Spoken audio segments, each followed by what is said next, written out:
حضرت سیدنا عمر رضی اللہ تعالی عنہ جلیل القدر ہستی ہیں جنہیں حضور علیہ السلام نے اللہ سے مانگ کے لیا۔ سارے صحابی رسول کریم صلی اللہ علیہ وآلہ وسلم کے مرید ہیں، لیکن جناب عمر میرے حضور کی مراد ہیں۔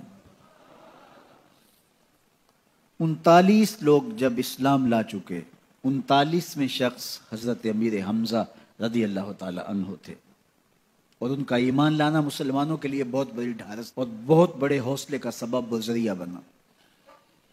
تو میرے حضور نے ہاتھ اٹھا لیے، کہا اے اللہ، ایک شیر دیا ہے امیر حمزہ، ایک شیر اور عطا کر دے، اب تیری مرضی، عمر بن خطاب دے دے یا عمر بن حشام دے دے۔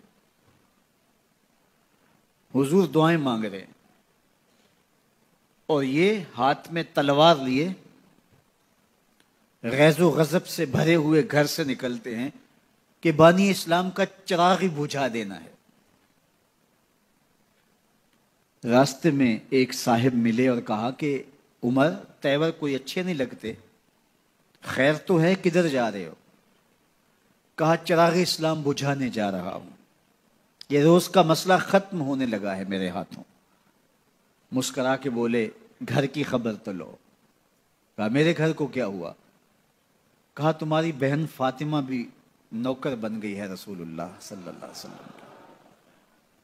غصے سے بھرے ہوئے اپنی بہن کے گھر کا رخ کرتے ہیں، اندر سے قرآن پڑھنے کی آواز آ رہی ہے، غصہ اور بڑھ جاتا ہے، دروازے کو زور زور سے کھٹکھٹاتے ہیں۔ اہل خانہ سمجھ گئے ماجرا کیا ہے، گرجدار آواز ہے جناب عمر کی، دروازہ کھولو۔ جلدی سے معلم کو چھپا دیا اور بہن آگے بڑھ کے دروازہ کھولا۔ کہا تم سابی ہو گئے ہو، دین چھوڑ دیا تم نے، بتوں کی وفا ترک کر دی اور بے تحاشا مارنا شروع کیا۔ بہن کا سر پھٹ جاتا ہے، خون بہنے لگتا ہے اور یہ مارتے چلے جاتے ہیں۔ فاطمہ بنت خطاب بولی عمر تم خطاب کے بیٹے ہو، سنو میں بھی خطاب کی بیٹی ہوں، جو ظلم جو جبر کرنا ہے کرو، میں محمد عربی کا دامن نہیں چھوڑوں گی۔ سوچنے پہ مجبور ہو جاتے ہیں وہ کون سی طاقت ہے جس نے بجلیاں بھر دی اس کے اندر۔ کہا جو تم پڑھ رہے تھے مجھے بھی سنا سکتے ہو؟ کہا تمہیں غسل کرنا ہوگا۔ عمر اپنے بدن کو دھو رہے ہیں، میرا رب دل دھو رہا ہے۔ اتنے میں معلم بھی قرآن لے کر آ جاتے ہیں اور قرآن کی تلاوت ہونے لگتی ہے۔ طٰہٰ ما انزلنا علیک القرآن لتشقیٰ، 14ویں رات کے محبوب چاند، ہم نے قرآن اس لیے نازل تو نہیں کیا تھا کہ تم مشقت میں پڑ جاؤ۔ بے تاب ہو گئے، کہا عمر کی عمر برباد ہو گئی، مجھے لے چلو حضور کی چوکھٹ پہ۔ تلوار حمائل کی ہے، بہنوئی ساتھ ہیں، اور حضور کی بارگاہ میں حاضر ہو رہے ہیں۔ دروازے کے سوراخوں سے دیکھا تو صحابہ تشویش کا اظہار کرنے لگے کہ عمر آ رہا ہے، تلوار حمائل کی ہے، ارادے اچھے نہیں لگتے۔ جناب امیر حمزہ نے کہا دروازہ کھول دو، اچھی نیت سے آیا تو استقبال کریں گے، نیت اچھی نہیں ہے تو اس کی تلوار سے اس کی گردن کاٹ دیں گے۔ حضور کے سامنے جا کے بیٹھ گئے، گلے میں کپڑا ڈالا تو حضور نے پکڑ کے کہا عمر ابھی وقت نہیں آیا کہ تم اسلام لے آؤ؟ یہی وقت تھا عمر کے اسلام لانے کا۔ لبوں پہ کلمہ جاری ہو گیا، اللہ اکبر کی صدا اس زور سے گونجی کہ مکے کی گلیاں گونجنے لگیں۔ اسلام لانے کے بعد حضور سے پوچھتے ہیں حضور کیا ہم حق پر نہیں ہیں؟ فرمایا ہم حق پر ہیں۔ اللہ کا دین سچا نہیں ہے؟ کہا اللہ کا دین سچا ہے۔ آپ اللہ کے سچے نبی نہیں ہیں؟ فرمایا میں اللہ کا سچا نبی ہوں۔ تو کہا پھر ہم چھپ کے عبادت کیوں کریں؟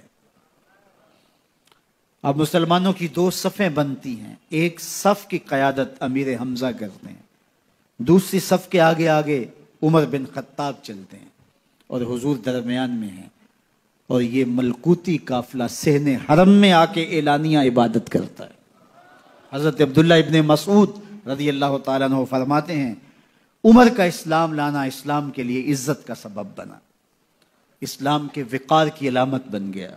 ایک ایک کے دروازے پہ جا کے دروازہ کھٹکھٹا کے کہتے ہیں، وہ تو اور خبر سننے کے لیے بے چین تھے کہ یہ بانی اسلام کی زندگی کا چراغ بجھانے گیا تھا، کوئی خبر لایا ہوگا۔